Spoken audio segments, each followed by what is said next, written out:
Telangana phone tapping కేసులో కీలక సూత్రధారి అనే ఆరోపణలు ఎదుర్కొంటున్న ప్రభాకర్ రావుకు చుక్కెదురైంది. తనను రాజకీయ శరణార్థిగా గుర్తించాలన్న ప్రభాకర్ రావు పిటిషన్ను అమెరికా ప్రభుత్వం తోసిపుచ్చింది. జూన్ 20లోగా కోర్టులో హాజరు కావాలంటూ ఇప్పటికే ప్రభాకర్ రావుకు నోటీసులు జారీ అయ్యాయి. ఒకవేళ ఆయన హాజరు కాకపోతే అప్రకటిత నేరస్తుడిగా ప్రకటిస్తామని కోర్టు స్పష్టం చేసింది. మరోవైపు ప్రభాకర్ రావు పాస్పోర్ట్ ని ఇప్పటికే ప్రభుత్వం రద్దు చేసింది. అలాగే అతనిపై ఇంటర్పోల్ ద్వారా రెడ్ కార్నర్ నోటీస్ కూడా జారీ అయింది. త్వరలో అమెరికా హోంల్యాండ్ సెక్యూరిటీ విభాగం ప్రభాకర్ రావును భారత్కు అప్పగించనుంది.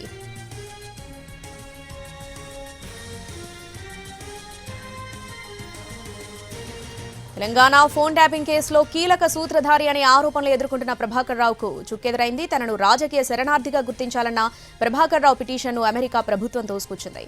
దీనికి సంబంధించి పూర్తి అప్డేట్స్ మా crime input editor Ramesh Vaitla ఫోన్లో అందిస్తారు. రమేష్ వైట్ల, ఏదైతే ప్రభాకర్ ఫోన్ ట్యాపింగ్ కేసు సంబంధించిన తర్వాత అమెరికాకి వెళ్లిపోయిన ప్రభాకర్ అక్కడ నన్ను రాజకీయ శరణార్థిగా గుర్తించాలని చెప్పి అక్కడ ప్రభుత్వానికి పిటిషన్ పెట్టుకోవడం జరిగింది. అయితే దాదాపు 2 నెలల పాటు ఆ పిటిషన్ వెరిఫై చేసిన అక్కడ ప్రభుత్వం ఇప్పుడు తాజాగా తోసిపుచ్చడం జరిగింది. అంతేకాకుండా రాజకీయ శరణార్థిగా గుర్తించాలని కూడా ప్రకటించింది. అయితే ఈ నేపథ్యంలో ఇప్పటికే అటు ప్రభాకర్ రావు పాస్పోర్ట్ రద్దయింది. మరోవైపు ఇక్కడ నాంపల్లి కోర్టు కూడా అప్రకటిత నేరస్తులుగా ప్రకటిస్తాం 20 తేదీలోగా మీకు హాజరు కాకపోతే అని చెప్పి ఇప్పటికే నోటీసులు జారీ చేసింది. దీనికి సంబంధించి ఒక దగ్గర ప్రక్రియ కొనసాగుతున్న నేపథ్యంలోనే ఇంటర్పోల్ ఇప్పటికే రెడ్ కార్నర్ నోటీసు కూడా జారీ చేసింది. రెడ్ కార్నర్ నోటీస్ లో ఇప్పటికే హోంల్యాండ్ సెక్యూరిటీ ద్వారా ప్రభాకర్ రావును ఇండియాకు రప్పించే ప్రయత్నం అటు ప్రభుత్వ సిట్ అధికారులు చేస్తుంటారు. ఎందుకంటే హోంల్యాండ్ సెక్యూరిటీ పోలీసులు దానికి ఇంటర్పోల్ కు అథెంటికేషన్ ఉన్నది. వాళ్ళ ద్వారానే మొత్తం ఇంటర్పోల్ ద్వారా అమెరికాలో ఉన్న ప్రభాకర్ రావు ఇండియాకు రప్పించే ప్రయత్నం అయితే కొనసాగుతుంది. అయితే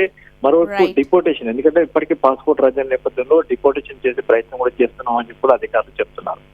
right Ramesh Vaitla, thanks for the updates.